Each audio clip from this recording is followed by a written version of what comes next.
Buenas noches, queridos hermanos. Es un placer participar con ustedes de este momento de meditación de la palabra de Dios. Hace algún tiempo estuve leyendo unas frases que me recordaron que son famosas. Una de ellas es la que dijo Sarmiento cuando estaba viajando a Chile. Y él dijo: las ideas no se matan. Otra frase que es muy conocida dice, dicha por MacArthur: me voy, pero volveré, cuando fue a recuperar las Filipinas. La Biblia también ha producido frases célebres que nos llaman poderosamente la atención. Y una de esas frases dice: no solo del pan vivirá el hombre, sino de toda palabra que sale de la boca de Dios. Recuerdan que fue Jesús que lo mencionó y está registrado en el Nuevo Testamento, donde se habla de las tentaciones que tuvo por el enemigo de Dios. Otra de las frases que me llama la atención fue cuando el centurión le dijo a Jesús. Él le mencionó esto: solo di la palabra y mi siervo sanará. Solo di la palabra y mi siervo sanará. Qué hermosa declaración de fe hecha por el centurión frente a esta situación de enfermedad que su siervo estaba pasando. En esta oportunidad quiero referirme a una frase que expresó el apóstol Pablo y que está registrado en 2 de Timoteo capítulo 1, versículo 12. Y en ese pasaje está esta declaración formidable. Y dice así: yo sé en quién he creído. Qué hermosa declaración. Yo sé en quién he creído. La pregunta es, que podríamos hacer en este momento es: ¿en quién creyó Pablo y cómo afectó o cambió su vida de una manera tan impresionante, de ser un perseguidor de la iglesia a una persona que se transformó en una persona directamente colaborando con el Señor en la predicación del Evangelio? Tengo 3 sugerencias, podrían haber más, pero tengo 3 sugerencias que vamos a estudiar en esta oportunidad. En primer lugar, Pablo se encuentra con Jesús y estudia al Cristo de la historia. El Cristo de la historia, el Mesías de la Escritura. En segundo lugar, el Cristo de la vivencia, donde Pablo aprende cuán importante es vivir la experiencia del encuentro con Jesús. Y en tercer lugar, el Cristo de la promesa. Pablo hace propia la promesa de la segunda venida de Jesús y la llama la bienaventurada esperanza. Comenzaremos con el primer aspecto. El libro de Hechos relata la impresionante historia de Saulo. Saulo es interceptado por el Señor Jesús y luego Ananías es comisionado por Dios para que reciba la vista. Y además dice la palabra de Dios: sea lleno del Espíritu Santo. Durante 3 días de análisis, Saulo se da cuenta de que está yendo por un camino equivocado. Se da cuenta que él era un perseguidor de los seguidores de Jesús. Y después de ser bautizado, se dice el libro de Gálatas, se fue a Arabia. Seguramente allí, con la ayuda del Espíritu Santo, empezó a estudiar la Biblia. La hermana Juárez relata que Cristo mismo fue a ayudarlo a entender todo lo que las Escrituras decían de él. Así que el apóstol Pablo estudia nuevamente las Escrituras y específicamente habla de las profecías mesiánicas. Por eso en 1 Corintios 15:3 dice que Cristo murió por nosotros conforme a la Escritura. Hermosa declaración. Cristo murió por nosotros conforme a la Escritura. Del mismo modo que el profeta Daniel, ¿se acuerdan ustedes? Daniel pidió ayuda y le fue enviado el ángel Gabriel para darle sabiduría y entendimiento respecto de las profecías, según se registra en el libro de Daniel capítulo 9, versículo 22. También el apóstol Pablo tiene la misma experiencia de ayuda del Espíritu Santo, según cuenta en Gálatas capítulo 4, versículo 4. Y así dice: mas venido el cumplimiento del tiempo, Dios envió a su Hijo. Sin lugar a dudas, ese envío tenía una misión de que el Señor diera su vida en favor de nosotros pecadores. Con el estudio de las Escrituras, Pablo es transformado en una nueva persona. Cambian sus paradigmas y sus tradiciones. Ahora su fundamento doctrinal está basado en las Escrituras. Quiero contarles dos incidentes que tuvimos cuando yo trabajaba en un distrito. Uno de los hermanos de la iglesia me dice: pastor, necesito que usted haga una visita a un hombre en tal lugar. Así que fui, me recibió la señora y me dijo: mi esposa está por allí.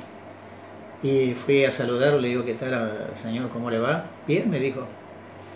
Le digo: qué hermoso salón que están haciendo aquí adelante de la casa. Sí, me dijo. Digo: ¿va a poner algún negocio? No, me dijo. Yo quiero ser pastor. Ah, muy bien, le dije. ¿Usted quiere ser pastor? Sí, bueno. ¿Está estudiando la Biblia? ¿Está repasando las enseñanzas de la palabra de Dios? No, me dijo. Yo no quiero hacer eso. Yo solamente quiero ser una persona, un pastor que ore por las personas necesitadas. Le dije: pero cuando usted se pare al frente, seguramente va a necesitar una referencia de lo que dice la Biblia para dejar un mensaje que justifique la oración. No, me dijo. Yo solamente quiero orar por las personas. Qué cosa extraña, ¿no? Pensando que se puede hablar de Dios, se puede incluso orar por algunos sin tener una referencia sólida de lo que dice el Señor. Sin embargo, conocí otro caso de un hermano de la iglesia. Y él me dijo: quiero contarle mi historia. Sí, le dije, con mucho gusto. Y él me dijo: me visitó en mi consultorio un muchacho, que después me enteré que era colportor. Y después de atender a los pacientes, le dije: pasá. Y él me dijo: tengo algo para usted, doctor. ¿Y qué es? Le dijo el médico. Le preguntó el médico. Tengo un libro para venderle. Es un libro extraordinario. Se llama El Gran Conflicto. Y se hace referencia a lo que dice la palabra de Dios, el conflicto entre Cristo y Satanás. A ver, dijo el médico, lo tomó en sus manos y lo empezó a hojear. Le dijo: bueno, está bien, te lo voy a comprar. ¿Cuánto sale? Sale tanto. Así que el médico, cuando llegó a su casa, dijo: voy a leer lo que dice este libro. Así que él tenía una Biblia en su casa, abrió la Biblia, abrió El Gran Conflicto e hizo un estudio profundo de todo lo que el libro decía. Y él me dijo: terminé de leer, pastor, el libro y me transformé en un adventista. Qué situación más diferente de aquel que quería ser un líder sin leer la Biblia, y de este que estudió la Biblia, repasó las enseñanzas de la palabra de Dios y se transformó ahora en un líder que servía a la iglesia en el distrito donde yo estaba. Es imprescindible que nosotros podamos estudiar bien lo que la palabra de Dios nos enseña. A veces existe un poquito de preocupación personal y también en algunos líderes de la iglesia con respecto a algunas ideas que algunos adventistas tienen. Por ejemplo, algunos están diciendo por allí que nosotros deberíamos quizás analizar algunas de las enseñanzas centrales que los adventistas tenemos. Y tiene que ver con la naturaleza del Espíritu Santo. Algunos dicen por allí y están difundiendo estas ideas de que el Espíritu Santo no es Dios, sino que es un derivado de Dios. Es extraño todo esto, cuando la palabra de Dios es muy clara al decirnos que el Espíritu Santo es Dios. Otras ideas andan dando vuelta por allí y dicen, algunos dicen así, deberíamos considerar algunas ideas del darwinismo, cuando en realidad lo que se propone del darwinismo es algo totalmente ajeno al así dice el Señor. Pero bueno, algunas personas están pensando que debería dársele una chance y considerar algunas enseñanzas que el evolucionismo tiene en la actualidad. Otra de las ideas que me sorprende y que llama poderosamente la atención es que en algunos programas en internet de la Iglesia Adventista están sugiriendo que tal fecha podría venir el Señor. Llama poderosamente la atención, ¿verdad? Porque la Biblia dice, nadie sabe el día ni la hora. Pero algunos se aventuran a pensar que frente a los acontecimientos que están sucediendo, estemos pensando de fijar nuevamente fechas para el regreso del Señor. Bueno, sin lugar a dudas, esto debe llamarnos a la reflexión y no caer en semejante experiencia de ser engañados por el enemigo con este tipo de situaciones que se están dando. Mencioné al principio que hablaríamos del Cristo de la historia, pero también, en segundo lugar, del Cristo de la vivencia. Pablo escribió en el libro de Filipenses capítulo 1, versículo 21, dijo, para mí el vivir es Cristo. Como ya vimos, Pablo estudió las Escrituras para conocer al Cristo de la historia. Ahora tiene una nueva vivencia espiritual de fe con Jesús. Tuvo un encuentro con Jesús y fue transformado en una nueva persona en Cristo. Qué linda experiencia, qué impresionante experiencia. Pablo fue llamado de las tinieblas a la luz admirable de Jesús. Ahora Pablo, una persona transformada, ya no persigue más a la iglesia. Ahora él aconseja a la iglesia. Y uno de sus consejos que da a la iglesia es que dice, es bueno que los cristianos seamos humildes. ¿Vieron cuando la Biblia dice, cuando tengamos que dar razón de nuestra fe, debemos ser personas humildes para que el mensaje pueda llegar a esa gente que está necesitando de una orientación específica de la palabra de Dios?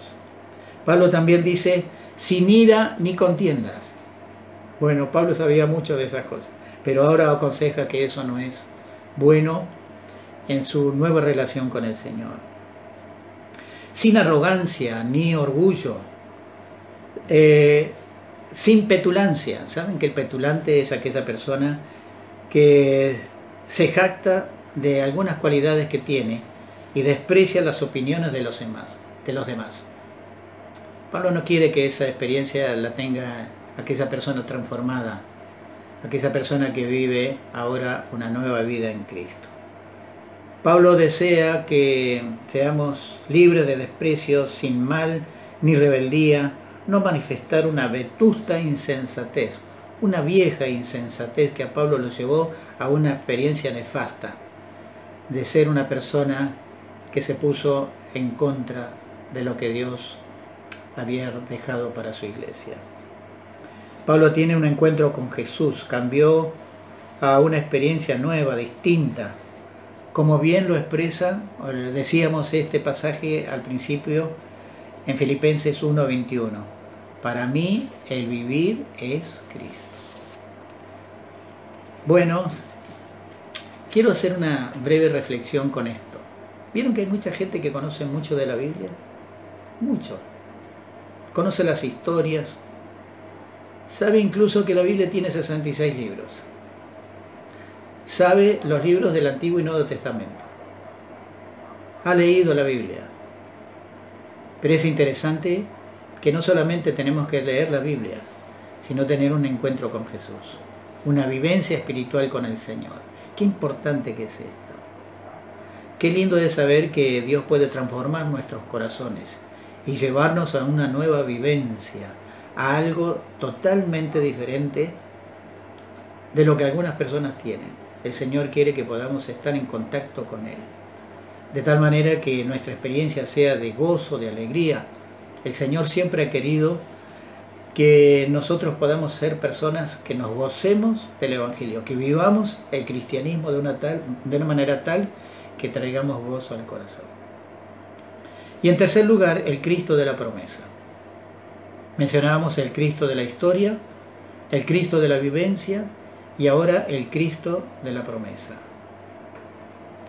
La frase bien conocida de Jesús está registrado en el libro de Juan capítulo 14, versículo del 1 al 3, y dice así: vendré otra vez.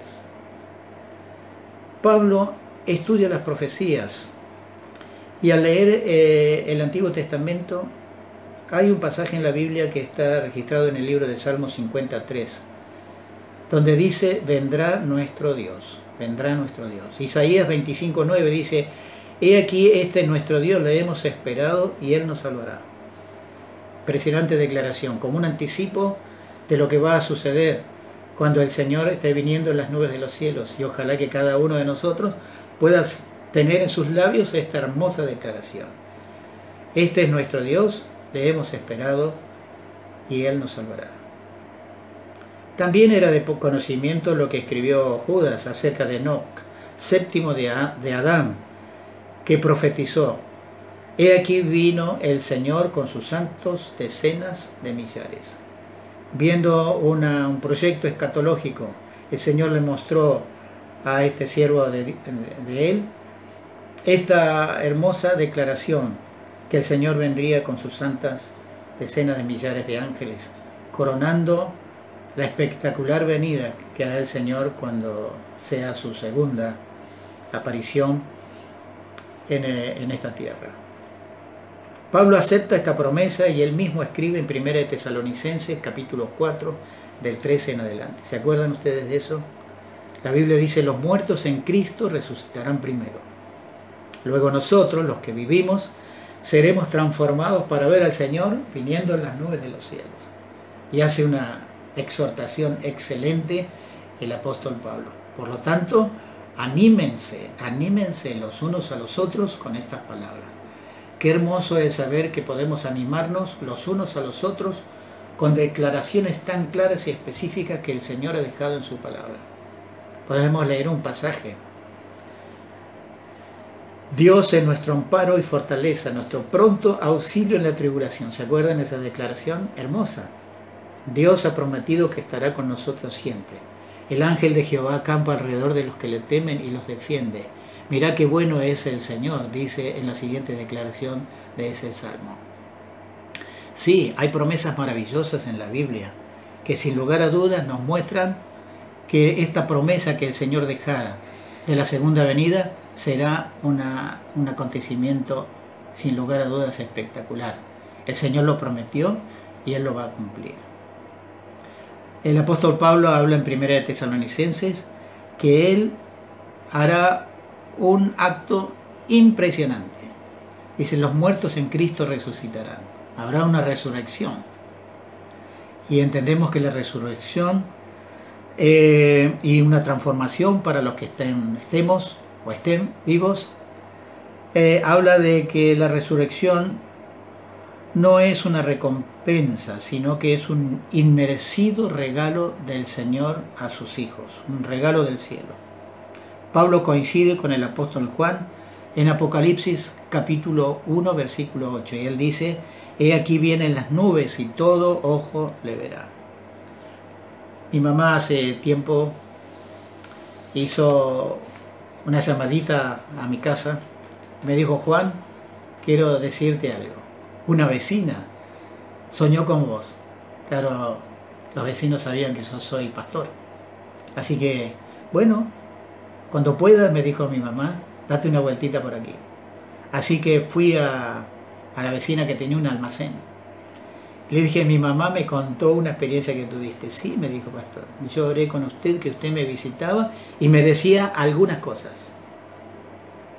Mientras ella hablaba, yo decía, ¿y qué tiene que decir un pastor? Cuando alguien tiene quizás una orientación de Dios, que puede ser en este caso un sueño. Así que le dije, bueno, aquí estoy. Quiero decirte que hay algo muy hermoso en la palabra de Dios. Y entre esas enseñanzas, la Biblia dice que debemos aceptar a Cristo como nuestro Salvador personal. ¿Lo has aceptado? ¿Estás en consonancia con el Señor? Sí, pastor, me dijo. Yo creo en el Señor Jesús. Bueno, le dije, es muy importante eso. Quiero que leas la palabra de Dios.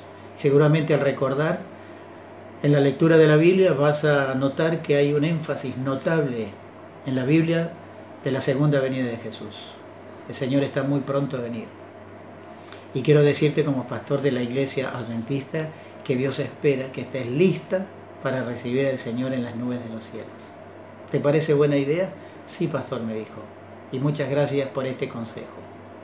Lo sorprendente es que a la semana siguiente ella falleció de una complicación en su salud.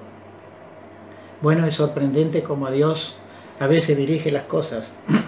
Y sin lugar a dudas, Dios espera que cada uno de nosotros podamos tener atesorado en nuestro corazón y en nuestra mente, para entender la verdad y para amar la verdad, podamos tener atesorados en nuestra mente, en nuestro corazón, las enseñanzas de la palabra de Dios. Pablo fue un ejemplo extraordinario.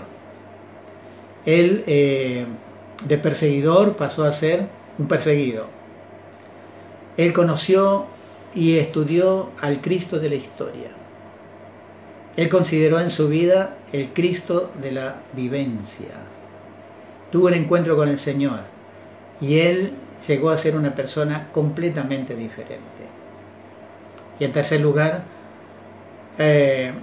aceptó las promesas maravillosas de la segunda venida de Jesús. Y sin lugar a dudas, Pablo estará entre los redimidos, porque él pasó por una experiencia de conocimiento y también una experiencia de relación con el Señor, que lo llevó a cumplir una misión que el Señor le había dado a través de ese encuentro que tuvo con él en Damasco.